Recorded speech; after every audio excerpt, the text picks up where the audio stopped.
This video is showing the 1969 Trans Am Ram Air Hood. This is from Dynacorn.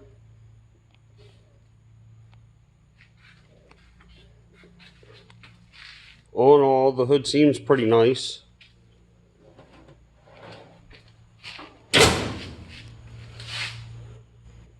It's nice down the sides.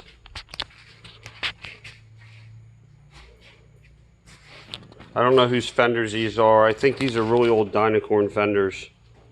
The body shop that I purchased it through is a vendor for Dynacorn, and I know that they said they had to do metal work back here. They had to cut and move this corner over.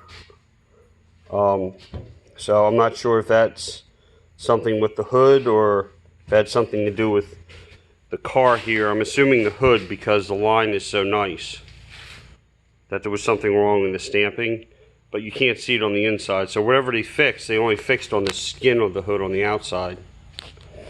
Now these are the urethane scoops that are available now. I don't remember what brand they are.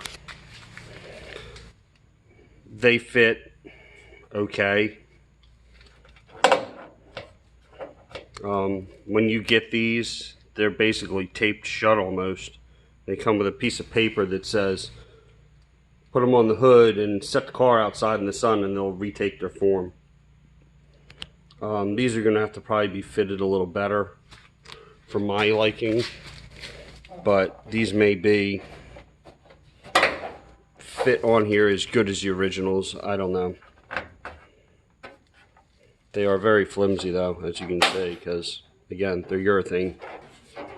I did have to oversize the holes that were already in the hood for them to even fit.